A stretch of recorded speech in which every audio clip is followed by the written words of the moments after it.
All right. Good afternoon to all of you. We will be joined in a short while by our friend Haoliang Xu, who is the assistant administrator in the UNDP, and he will be briefing you on his recent trip to Gaza and the occupied West Bank. Speaking of travel, our Secretary General arrived in South Africa a bit earlier today and began his meetings right away. He started with meetings and discussions with government officials. The visit, as you know, comes at a critical time as South Africa assumes the presidency of the G20 for the upcoming year. In a meeting with President Cyril Ramaphosa, they exchanged views on issues of common interest, including the Sustainable Development Goals, the reform of the international financial architecture, financing for development, climate action, and of course, the G20 agenda for 2025. Prior to that, the Secretary General delivered some remarks at a meeting of the G20 Sherpas that is going on in Johannesburg. His message is that our financial institutions need an update and developing countries must be represented fairly in their governance. The Secretary General also held discussions with the Minister of International Relations and Cooperation of South Africa, Ronald Lamola, and in a joint press encounter afterwards, the Secretary General said, that he is currently on a mission of solidarity and a mission for justice. Africa has enormous potential, he said, but the continent continues to be held back by injustices that are deeply rooted in the history of colonialism. The situation in the Middle East is always on the Secretary General's mind, and in response to questions, he said that in Syria we see some signs of hope coming from the end of the dictatorship. He added that the UN is totally committed to supporting a smooth transition of power with an inclusive political process in which the rights of all minorities will be fully respected. He also spoke about the immense tragedy of the Palestinian people, whose right for self-determination and to have their own state must be constantly reaffirmed. On Sudan, he underscored that we need all parties silencing the guns and committing to a path towards sustainable peace and accountability for the Sudanese people. All those remarks were shared with you. We have a senior personnel appointment to share with you. The Secretary General is appointing Major General Anita Asma of Ghana as the head of mission and force commander of the UN disengagement force in the Golan, otherwise known as UNDOF to all of you. Major General Asma succeeds Lieutenant General Nirma Kumar Thapa of Nepal, who will complete his assignment in mid-December, so very shortly. The Secretary General is grateful for General Thapa's leadership and dedication to UN peacekeeping efforts. For her part, Major General Asma brings to the position 31 years of leadership and command experience in the Ghanaian Armed Forces, as well as UN peacekeeping.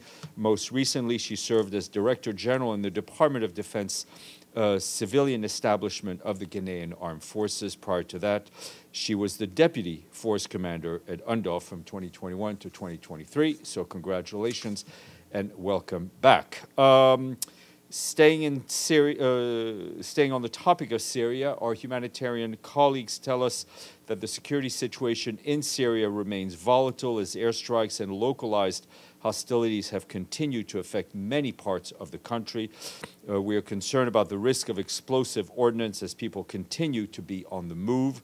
Our partners have identified more than 50 minefields over the past 10 days, which is curtailing the movements of civilians and impeding the delivery of goods and services. We and our partners continue to support the response across the country and are resuming humanitarian activities as security conditions allow. Our local and national partners in Homs are gradually resuming humanitarian activities. The water station in Al Hussein city has now been reactivated, which benefits the residents of both Homs and Hama. Meanwhile, in the northeast of the country, humanitarian activities have been constrained by insecurity. Despite these challenges, our partners have managed to distribute dozens of tents, thousands of mattresses, blankets, sleeping bags, and solar lamps to centers hosting displaced people in Tabqa and Raqqa. The Undersecretary General for Humanitarian Affairs, Tom Fletcher, said in a social media post yesterday that much is in flux in the country, but vital aid must continue to flow and critical health and other services must be sustained. He also reiterated that humanitarians would continue to engage whenever and wherever whenever needed to support the Syrian people. And turning to the occupied Palestinian territory, today we and our partners launched a flash appeal for nearly 4.1 billion United States dollars to address the humanitarian needs of about 3.3 million people in Gaza and the West Bank, including East Jerusalem, for next year, for 2025. Nearly 90% of those funds are for the humanitarian response in Gaza, with just over 10% for the West Bank. In Gaza, the speed and the scale of the killing and destruction are unlike anything seen in the Strip in recent history. Our appeals targets the entire population of Gaza, some 2.1 million people, because after 14 months of brutal hostilities, the entire population needs humanitarian assistance. And I want to be clear on one point: the $4.1 billion we're calling for is much less than we actually needed to mount a type of full-scale humanitarian response that the people deserve. For that, we need $6.6 billion. But the flash appeal we launched today reflects the fact that we expect the same unacceptable constraints on aid operations that we're seeing today to continue in 2025. This will severely limit the amount of assistance that humanitarians are able to provide, which in turn will only increase the suffering of the Palestinian people are facing. To be able to implement the full scale of what is urgently needed, Israel must take immediate and effective measures to ensure that the essential needs of civilians are met. This includes lifting all impediments to aid and fully facilitating the humanitarian operations, including the distribution of essential goods to Palestinians in need. Further on Gaza, OCHA also reports that the Israeli authorities issued another evacuation order for several parts of Deir al-Balah Governorate, which is in the center of the Strip. This is the third time this year that people have been ordered to move. Once again, OCHA warns that repeated large-scale evacuation orders, which are now in effect for about 80% of the Gaza Strip, leaves civilians exposed to hostilities and deprived of access to essential services. Also today, Mohanad Hadi, the humanitarian coordinator for the occupied Palestinian territory, concluded a two-day visit to the Gaza Strip where he met with displaced people and youth groups. He also saw firsthand the decimation of Gaza's health sectors, with Mr. Hadi visiting Nasser Hospital in Khan Yunis yesterday, as well as Medical Point run by a local network or organization in Nuseirat. And today he visited Al-Aqsa Hospital in Deir al-Balah, where he heard from hospital staff and management as well as patients about the struggle of the health system in Gaza. Mr. Hadi paid tribute to the medical teams who continue their work amid catastrophic conditions. Sigrid Kaag, the senior UN humanitarian for Gaza, briefed the Security Council yesterday, and she also spoke to you, so you have that. Speaking of the Security Council, Hans Grunberg, our special envoy for Yemen, briefed the Council this morning, noting that Yemen had taken several positive steps in recent years, including the truce agreement, the UN truce agreement in 2022, and the large-scale exchange of conflict-related detainees in 2020 and last year. However, he said, Yemen's suffering continues. Ending the war is a choice, the special envoy said, one that remains within the reach of all parties to the conflict. He urged the parties to actively engage with his efforts on the roadmap, which would deliver a ceasefire, economic measures such as the sustainable payments of salaries, and prepping for an inclusive political process. Mr. Grunberg added that while the detainees previously held by Ansar Allah have been, only three detainees previously held by Ansar Allah have been released, dozens of others, including members of his own UN team, remain arbitrarily detained. These detentions constitute a flagrant violation of basic human rights, causing profound anguish for families left to grapple with the uncertainty and fear for their loved ones' safety. He once more called for their immediate and unconditional release.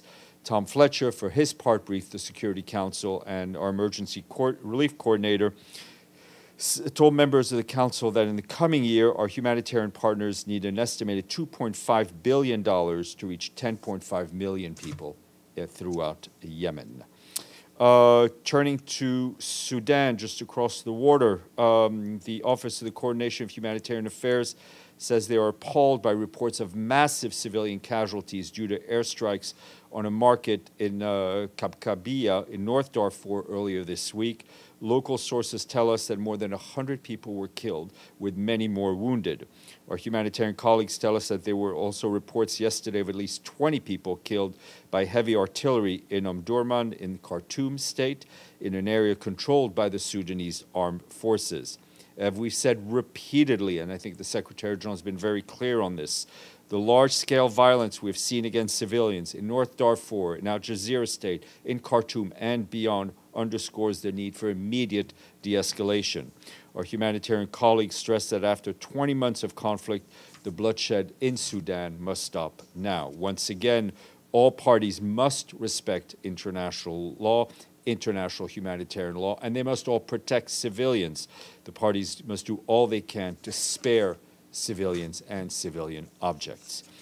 Heading to the Democratic Republic of the Congo, where our peacekeepers there have launched the second phase of an operation called Horizon of Peace.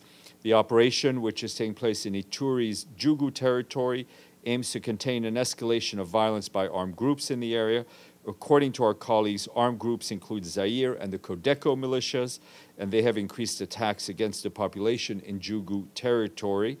This has been happening in the past 10 months. We have reports of them ambushing and robbing civilians. Our colleagues say that at least 6 people have been killed since last weekend. As a result, many people have stopped using roads in the areas, which also prevents them from going to their field or to the market. To contain the violence, MONUSCO peacekeepers have stepped up patrols on several roads in the territory to support the free movement of people and goods.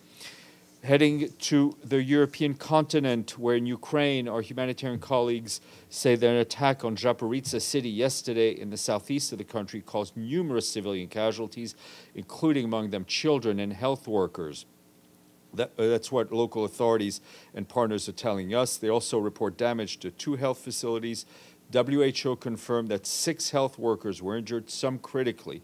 Humanitarian organization distributed hot meals, blankets, repairs, material, and provided mental support. Our humanitarian colleagues note that since February 2022, Ukraine's health system has faced immense strain. War has escalated health needs, particularly mental health, trauma care, chronic diseases, impacting millions with limited access due to unsafe conditions. According to WHO, more than 2,000 attacks on health facilities have been confirmed to date this year in Ukraine, further increasing the burden on citizens and the system.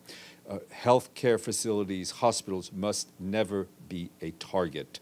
With the country facing its 3rd winter since the escalation of the war, attacks on health and civilian infrastructure aggravate challenges like heating, access to drinking water, and electricity shortages. Power outages caused by systemic attacks on Ukraine's energy infrastructure have disrupted medical procedures, delayed surgery. Our humanitarian colleagues note that the power outages have also led to failure in life support systems and affected water, heating, and ventilation in hospitals. And just an update from yesterday, as you recall, our OCHA colleagues launched an appeal for the Central Emergency Response Fund, which is critical for the UN to address outbreaks of humanitarian emergencies. 44 donors announced yesterday pledges of some $349 million for SURF for 2025, with others expecting to make contributions in the coming months. Donors of announcements at last year's event topped $419 million. The roughly 17% decrease is yet another indication of how grim the funding outlook for 2025 will be. We encourage more member states to come forward, and we encourage them to turn their pledges into hard cash as quickly as possible. UNICEF today released an important report showing that more than 500 million children under the age of 5 have had their births registered in the last 5 years. That reflects notable strides in securing legal identity for children worldwide. The report is the latest update on the number of children registered since 2019, when global levels stood at 75%. Despite the increase to 77% today, 150 million, or around 2 in 10 children under 5, remain unregistered and invisible to government systems. The report also says that over 50 million children whose births are recorded lack birth certificates. It is essential that documents be given to these children. It is critical for acquiring nationality, preventing statelessness, ensuring children access life to services like vaccines, healthcare, and education. The report is on the interweb. Also released today, another important report. The UN Office on Drugs and Crime shows that child trafficking for forced labor, and forced criminality are rising as poverty, conflict, and climate leave more people vulnerable to exploitation. The report records a 25% increase in the number of trafficking victims detected globally in 2022 compared to 2019 pre-pandemic figures. UNODC also noted the global number of detected child victims increased by 31% in 2022 compared to 2019, with a 38% rise recorded for girls. The report is available online.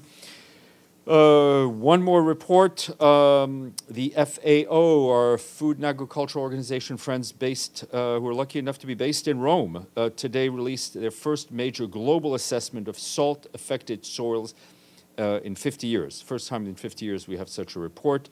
The report shows that nearly $1.4 billion hectares of land, which is about 10% of the global land area, are already impacted by salinity, with an additional 1 billion hectares at risk due to climate crisis and human mismanagement. In case you need a refresher on the impact of salt on soils, excessive levels of salt reduces the fertility of soils and severely impacts environment sustainability. In the countries most affected by this issue, salt level stress can lead to crop losses, such as rice or beans, are up to 70%. The report was presented during the International Soil Water Forum in Bangkok. We don't have money, but I still want to do a quiz. It's an international day today. If you think of the last scenes of The Sound of Music, what do you think of? Mountains. It's the International Day of Mountains today. There you go. I was going to sing Climb Every Mountain, but I decided not to. It's raining enough.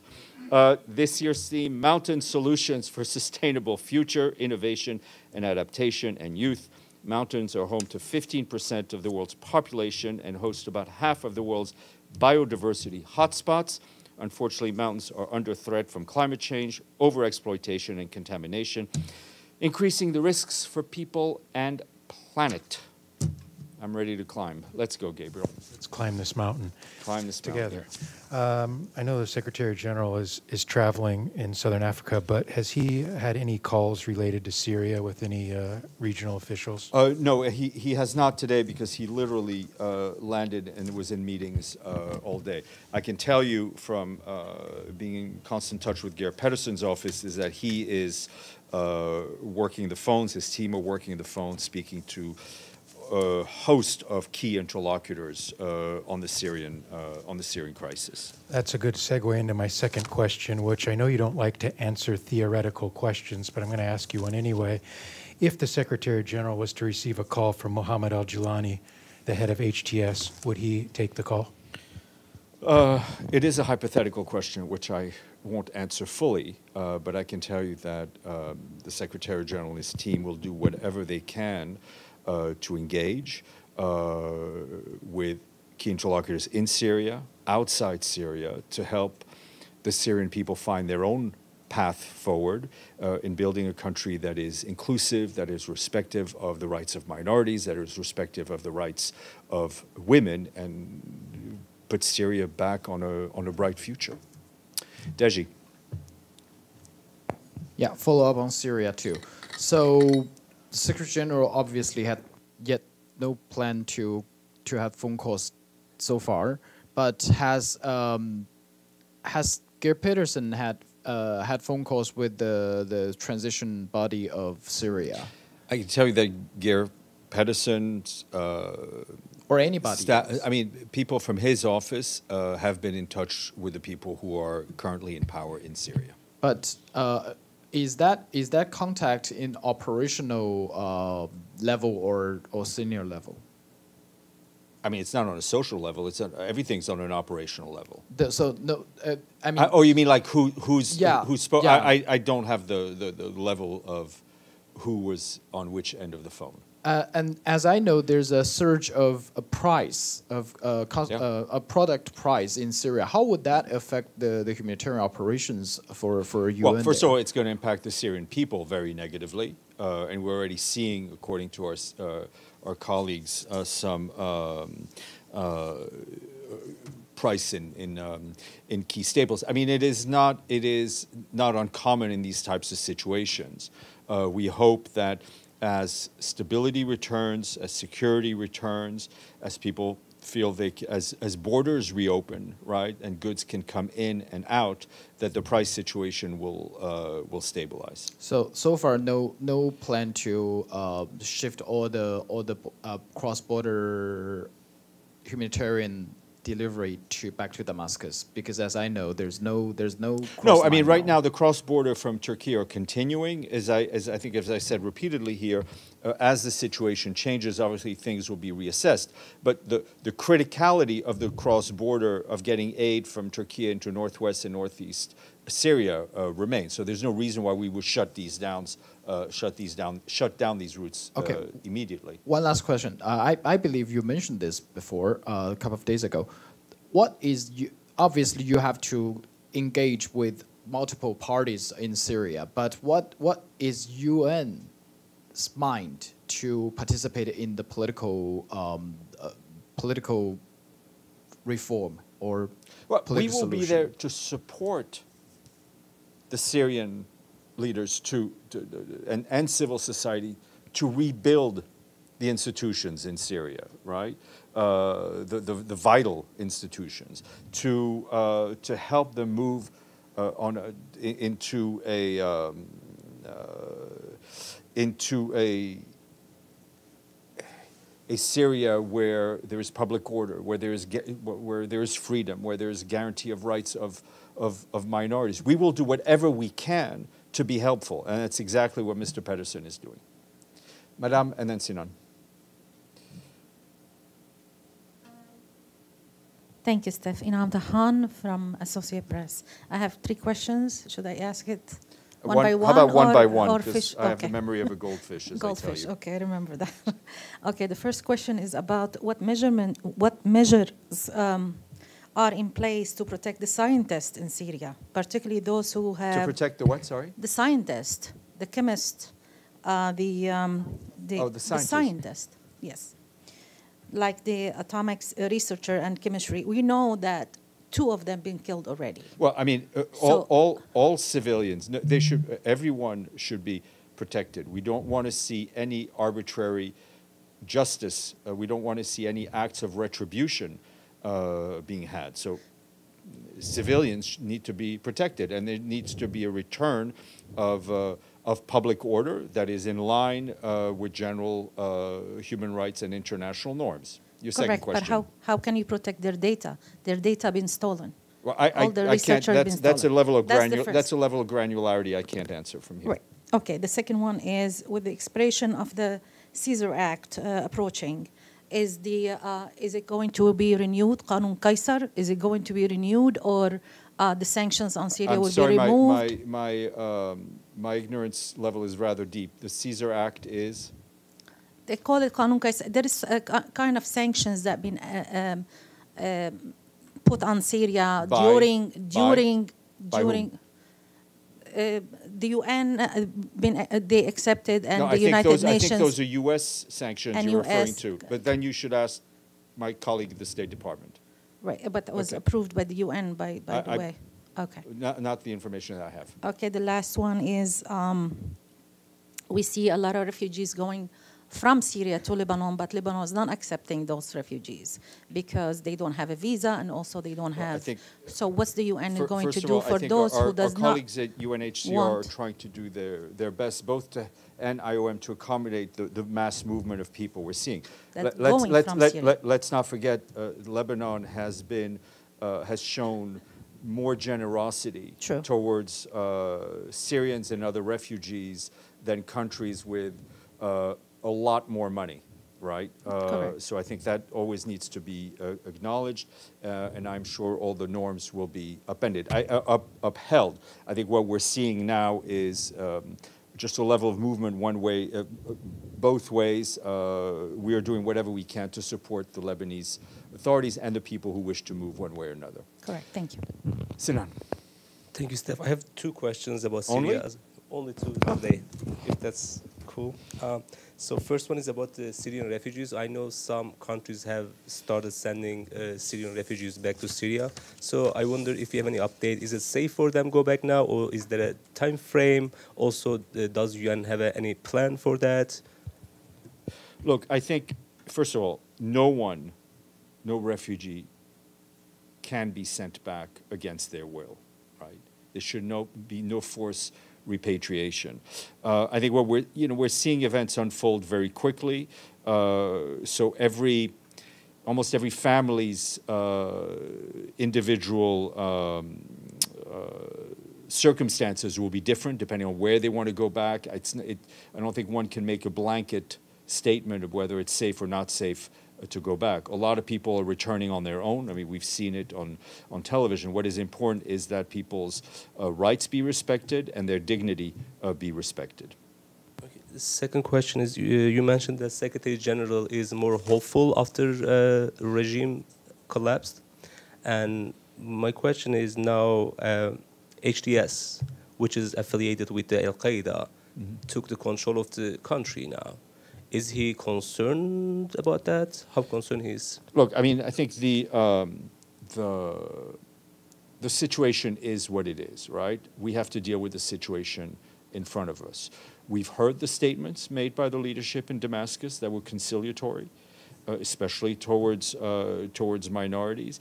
It is important that the future government and the future framework of a government for Syria be representative of the people of Syria, that the people of Syria, regardless of their religion or their ethnic group, feel they are recognized in those arrangements, and we will do whatever we can to support the people in Syria in that sense.